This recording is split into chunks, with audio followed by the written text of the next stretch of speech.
Ura-ura parlimen akan dibubarkan segera dan pilihan raya umum ke-15 PRU 15 akan diadakan, tidak kira musim tengkujuh dan banjir atau tidak. Semakin panas setelah Datuk Seri Ismail Sabri Yaakob mengesahkan akan menghadap Yang di-Pertuan Agong Al-Sultan Abdullah Riayatuddin Al-Mustafa Bilal Shah pada Khamis bersamaan 6 Oktober 2022.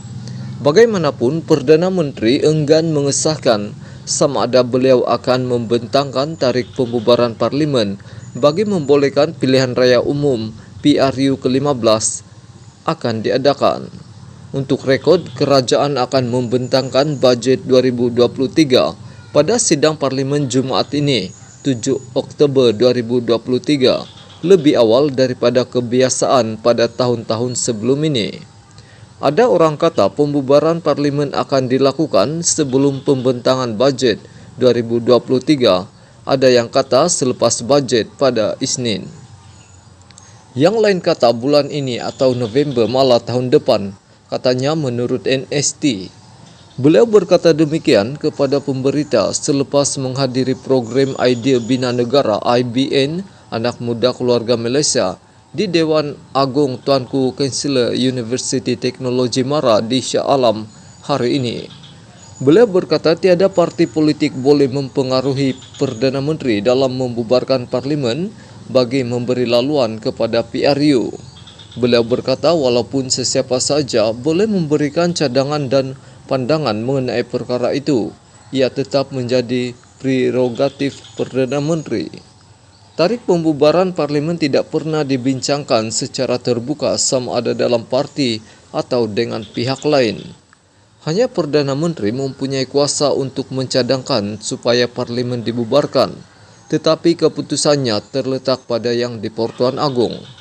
Sabtu lalu, Setiausaha Agung PAS, Datuk Seri Taqiyuddin Hassan berkata, Perdana Menteri perlu berbincang terlebih dahulu dengan anggota Jemaah Menteri berhubung pembubaran parlimen bagi membolehkan PRU 15 diadakan. Menurutnya, Jemaah Menteri boleh memberikan pandangan berhubung perkara tersebut sebelum Perdana Menteri membawa cadangan itu kepada Yang di-Pertuan Agong untuk mendapat perkenan. Perdana Menteri kena bawa ke Kabinet, biar Kabinet putuskan.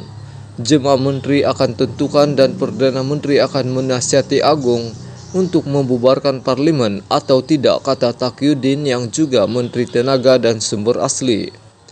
Mengulas lanjut, Ismail Sabri juga berkata memorandum persefahaman MOU dengan pembangkang akan sah sehingga parlimen dibubarkan. Beliau berkata walaupun pembangkang boleh memberikan pendapat mereka mengenai pembubaran parlimen, ia tidak boleh mempengaruhi keputusan Perdana Menteri. Sudah tentu kami mendengar pandangan orang lain, tetapi keputusan untuk mencadangkannya masih menjadi prerogatif Perdana Menteri. Parlimen ke-14 pertama kali bersidang pada 16 Julai 2018 dan akan dibubarkan secara automatik pada Jun tahun depan dengan PRU 15 boleh diadakan sebelum 14 September 2023. Beberapa pemimpin politik termasuk Presiden PAS Tan Sri Abdul Hadi Awang dan penasihat DAP Lim Kit Siang berkata, PRU 15 tidak harus disegerakan, memetik kebimbangan ekonomi dan musim tengkujuh yang akan menjejaskan rakyat dan jentera kerajaan. Mengenai masa depan kerjasama politik PAS UMNO, Ismail Sabri menafikan bahawa rundingan kedua-dua komponen muafakat nasional gagal. Keputusan itu tidak boleh diputuskan selepas hanya satu mesyuarat. Ia hanya akan gagal jika kita berkata demikian.